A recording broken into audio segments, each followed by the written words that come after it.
إن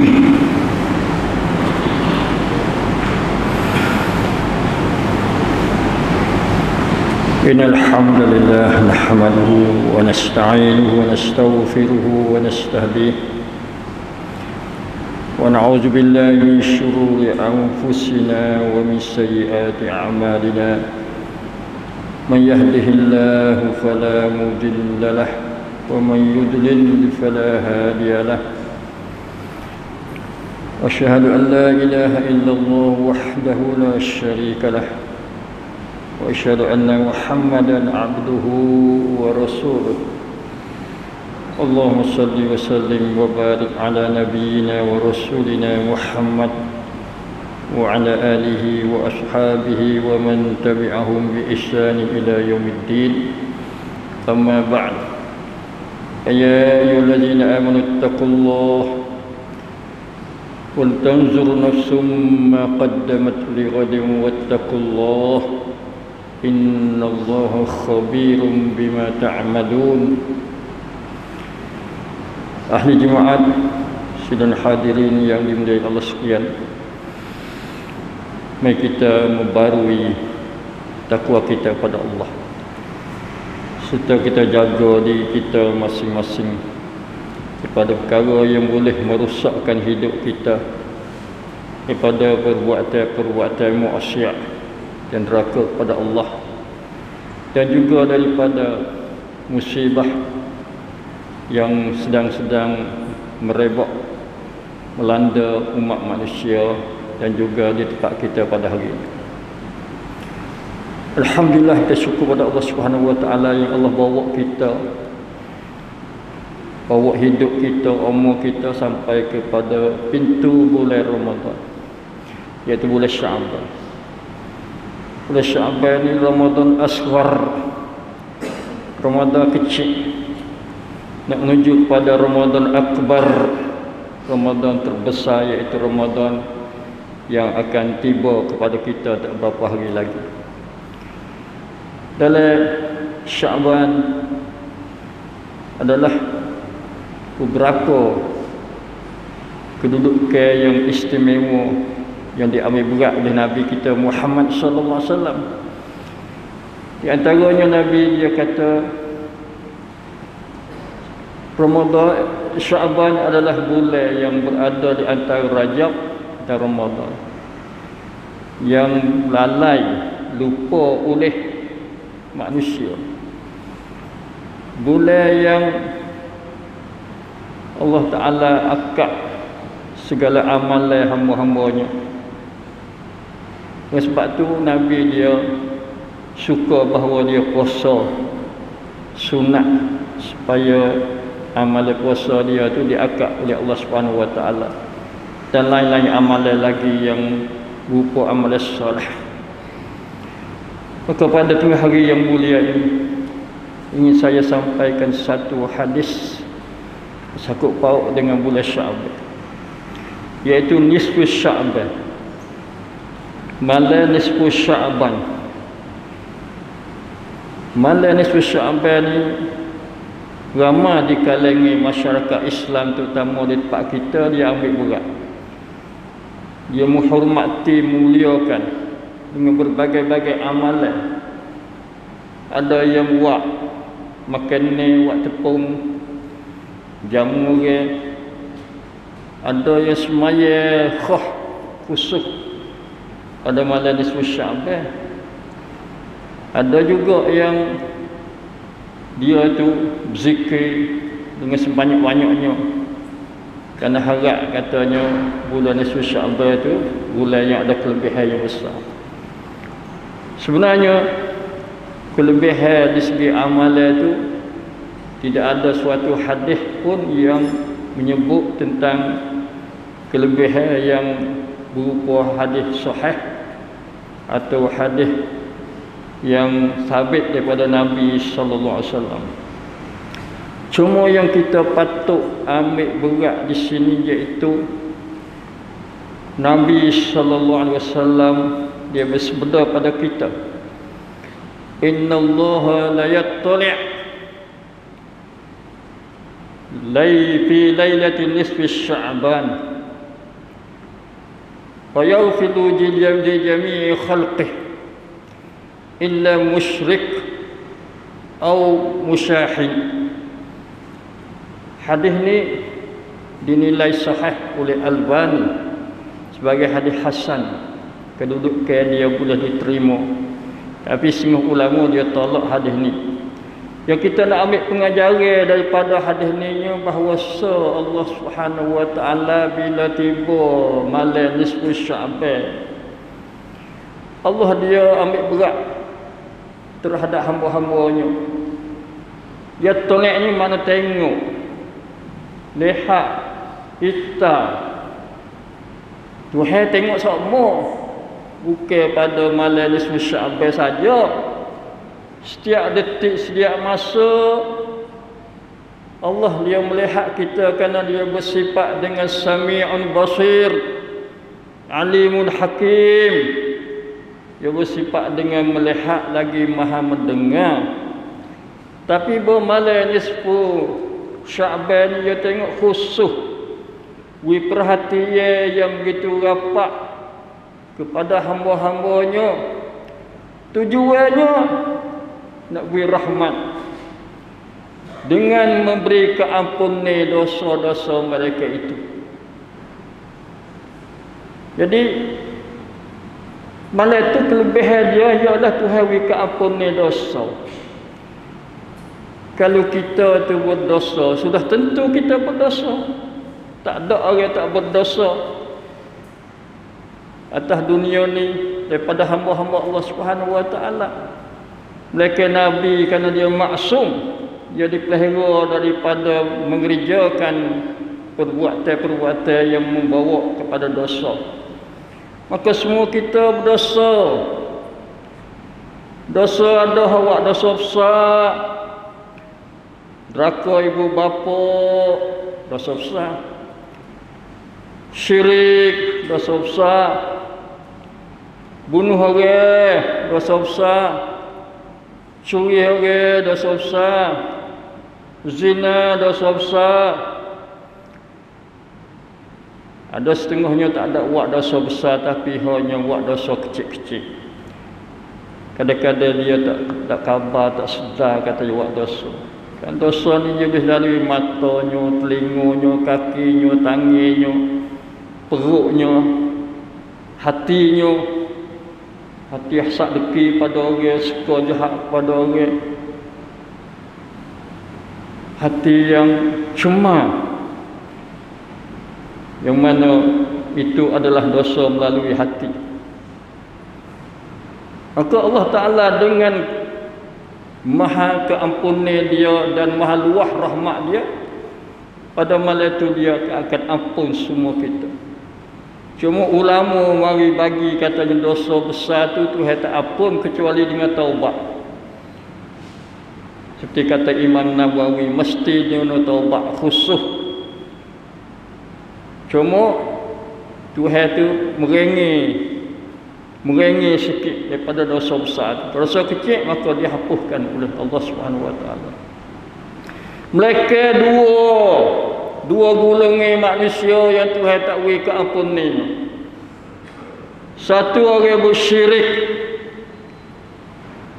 Pertama orang bersyirik, orang tidak tauhid kepada Allah dengan tauhid yang suci bersih. Kerana Allah Subhanahu wa taala supaya dia mengaku dalam semaya dia, inna salati wa nusuki wa mahyaya wa mamati lillahi rabbil alamin. Tapi bila dia buat muka lain, bersyirik dengan Allah Subhanahu wa taala. Syirik hausanya bagi dua. Satu syirik akbar, syirik terbesar. Macam kita pergi sembah berhala, kita beriman kepada Allah tapi kita pergi sembah berhala kata. Atau kita iktikad katanya ada agama lain lebih baik pada agama Islam. Macam lain timurnya satu agama baru namanya agama Ibrahimi. agama Ibrahim, yang nak menyatu 3 agama. Agama Islam, agama Yahudi, agama Kristian. Telah timbul di negeri Arab. Tujuan dia nak baik-baik dengan orang Yahudi, Israel, supaya tidak berlaku perang, tidak berlaku pergaduhan, supaya timbulnya kasih sayang antara agama-agama ni. Itu satu bid'ah baru, syirik baru dalam agama. Kita yakin bahawa Islam sajalah agama yang diakui oleh Allah Subhanahu wa taala. Inna ad-dina 'inda Allahil Islam. Wa man yabtaghi ghairal Islami dinan fala yuqbala min wa huwa fil akhirati minal khasirin. Siapa yang cari agama selain pada agama Islam, maka tidak diterima sama sekali daripadanya, dan dia tergolong dalam golongan orang yang rugi di akhirat nanti. Maka kita hanya ikhlas dengan agama Islam kita sahaja. Memang Nabi Ibrahim adalah orang yang membawa tauhid, bapa tauhid. Kita akui millata Ibrahim. Tapi Nabi Ibrahim bukan Yahudian wala Nasranian, walakinnahu kana hanifan musliman wa ma huwa minal musyrikin.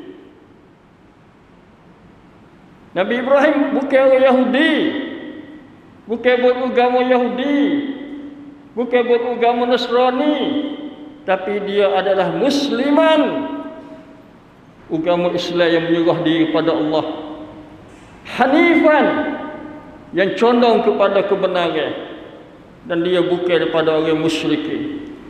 Quran sudah nafi, menolak bahwasanya Nabi Ibrahim juga adalah membawa agama Islam. Maka anak cucu dia macam Nabi Muhammad sallallahu alaihi wasallam juga bawa agama Islam. Itu satu syirik yang besar. Tapi kita tidak takut syirik besar kerana kita tak pergi sembah bala. Kita tak terima dah agama lain. Yang kita takutnya syirkun asghar, syirik yang kecil. Kita takut kerana Nabi takut sendiri. Nabi bersabda sallallahu alaihi wasallam, "Inna akhwafa ma akhufu alaikum asyirkul asghar." Sesungguhnya bagi perkara yang aku paling sangat takut sekali atas kamu ialah syirik asghar, syirik kecil. Bila ditanya oleh sahabat-sahabat, "Wa mal asyirkul asghar ya Rasulullah?" Apa dia syirik asghar? Ar-riya. Nabi jawab riya. Riya ni satu penyakit. Penyakit yang merosakkan amal ibadat kita. Dan satu sifat orang munafik. Allah Subhanahu wa taala ayat dalam Quran, orang munafik lagu mana dia, wa iza qamu ila shalah qamu kusala yura'una nas. Orang munafik apabila dia semaya, dia bangun semaya, bangun dengan keadaan malah segar, tak sesemaya, malu kat orang, semaya juga. Nabi kata dia tu orang Islam juga, tapi yura'un nas, mereka meriakan kepada orang. Nak orang tengok, orang puji kata dia, kok dia juga semaya juga, mari masjid sepengah kita ni juga.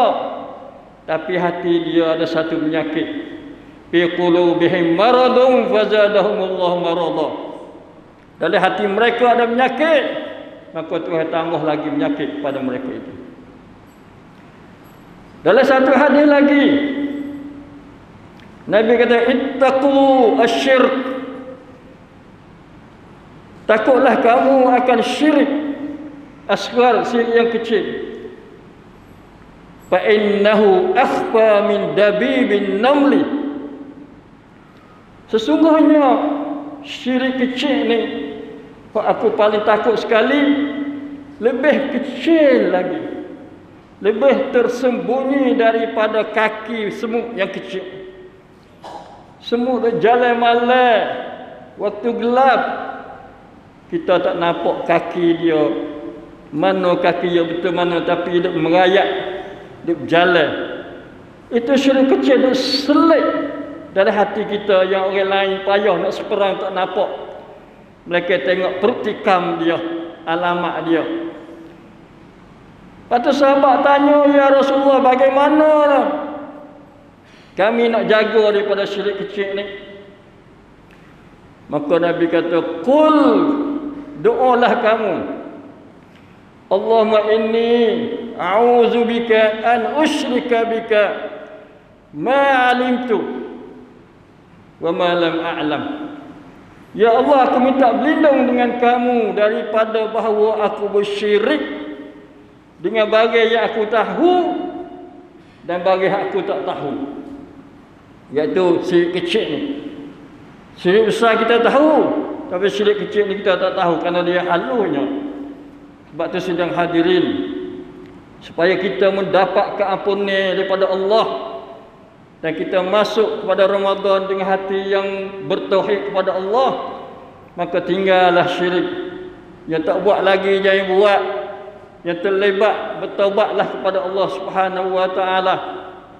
Itu satu. Yang kedua, musyahin. Orang gulungan yang Tuhan tak ampun dosa dia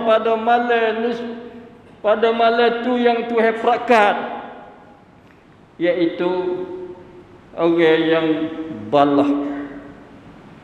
Musyahin ni orang yang bermusuhan, berseteruan. Ada juga ulama kata orang buat bid'ah, maka ulama musyahin. Tapi hak masyhurnya iaitu orang yang berbalah, bertingkai, berkelahi. Orang macam ni kita jangan buat sedap kerana Tuhan tak ampun dosa, sehingga dia baik antara dua orang, atau dua golongan, atau dua puak, atau dua parti dan sebagainya.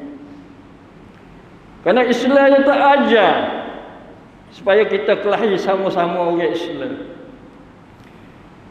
Islam ajar supaya kita kasih sayang kepada saudara kita.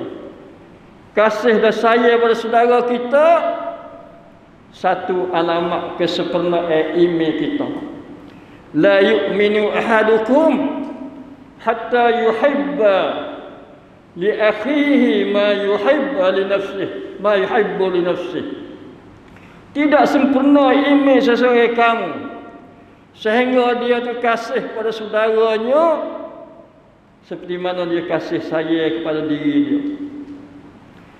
Diri dia tak sewi, tak sihat, tak sewi sakit, tak sewi kena corona, maka begitulah dia dengan saudara dia. Tak kena tengok saudara dia kena corona, saudara dia sakit, atau saudara dia susah, dia tak kena dia susah, maka dia juga tak kena kepada saudara dia susah, maka dia tolong doa kekurangannya, tolong bantu kalau dia ada kemampuan.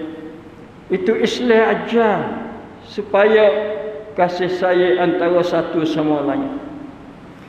Kerana Quran pun telah takat dah, katanya innamal mu'minuna ikhwatun, sesungguhnya orang-orang beriman sekalian adalah bersaudara. Fa aslihu baina akhawaykum, naklah kamu baiki pakak-pakak baiki kalau ada timbul kelahi, timbul tak molek, supaya klik baik. Maka dengan itu kita akan dapat keampunan pada Allah Subhanahu wa taala. Rikahnya dua perkara tadi. Satu, hubungan kita dengan Allah, beribadat, bertauhid kepada Allah. Wa'budullah wa la tusyriku bihi syai'an. Yang keduanya, hubungan kita dengan saudara kita sesama orang Islam dengan kasih sayang, tolong menolong, bantu-membantu antara satu sama lain, maka sumber sekalian kita akan dapat keampunan pada Allah Subhanahu wa taala. Kalau tidak, dua perkara ni jadi penyekat, penghalang, jadi upasak daripada kita nak terima keampunan pada Allah Subhanahu wa taala. Sedangkan kita banyak dosa tiap-tiap orangnya. Bila tak habis dosa kita. Allahumma ighfir lana dzunubana jami'an ya rabbal alamin. A'udzu billahi minasyaitonir rajim. Ya ayyuhallazina amanu istajibu lillahi walir rasul idza da'akum lima yuhyikum wa'lamu anna Allah yahulu bainal mar'i wa qalbihi wa annahu ilayhi tuhsyarun. Aqulu qawli hadza wa astaghfirullaha li lakum wa liwalidayna wa lil muslimina wal muslimat min kulli dhanbin fastaghfiruhu innahu huwal ghafurur rahim.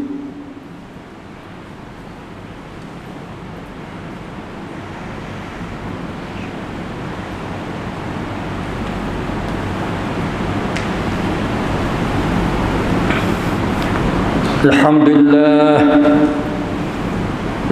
alladzi afana min al-amrad wal asqam wa sayyid asqam wa ba'a corona wa asyhadu an la ilaha illallah wahdahu la syarika lah wa asyhadu anna Muhammadan abduhu wa rasuluh. Allahumma salli wa sallim wa barik ala nabiyyina wa rasulina Muhammad wa ala alihi wa sahbihi. Amma ba'd. فيا أيها الذين آمنوا اتقوا الله حق تقاته ولا تموتن إلا وأنتم مسلمون واعتصموا بحبل الله جميعا ولا تفرقوا.